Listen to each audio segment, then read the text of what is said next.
Now that we have our equation, let's use it to answer some questions.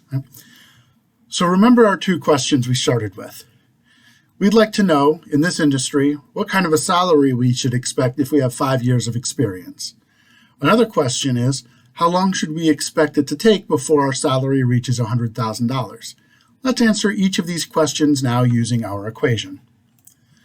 So the equation we got from the regression was y equals 9,450x plus 25,800. Our y is salary, so I changed that to the variable s for salary, and our x was years of experience, so I changed that to e for experience. That's where this equation comes from. The first equation was, what salary should we expect if we have 5 years of experience? Well, with 5 years of experience, that means E is 5, so we plug in 5 for E, and we calculate S. 9,450 times 5, add the 25,800, and we get 73,050. So we should reasonably expect a salary around 73,000, give or take a little bit here and there, depending on local conditions. The next question was, how long should we work until we reach 100,000? What should we expect? Well, in this case, we're given the salary, 100,000. So we put that in for S, and we have to solve for the number of years of experience, E.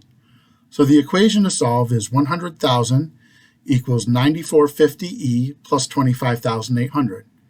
Subtract 25,800 from both sides. 74,200 equals 9450E. The 74,200 there represents the total amount of raises, of increased salary you need in order to reach 100,000.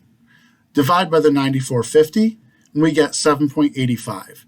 So realistically, we should expect to work around 8 years or so until we're able to obtain a salary of $100,000 a year.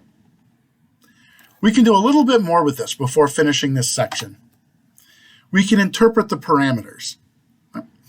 So in this case, our B in the mx plus b formulation is 25,800. What does that mean? Well, that's the value of S when E equals 0. In this context, that's our starting salary. So our starting salary in this industry is around 25,800 per year. The other parameter is the slope, 9,450. Remember that that's a rate of change. That tells you how S changes as E increases by 1. So unwrapping that tells us each year of experience will earn us about 9,450 more per year in our salary. We did these calculations assuming that the linear equation that came out of our regression process was a good fit. How do we know if this is a good fit or not? Sure, we looked at the scatter plot and said it looks good, but is there a way we can say this any more precisely? That will be the topic for our next section.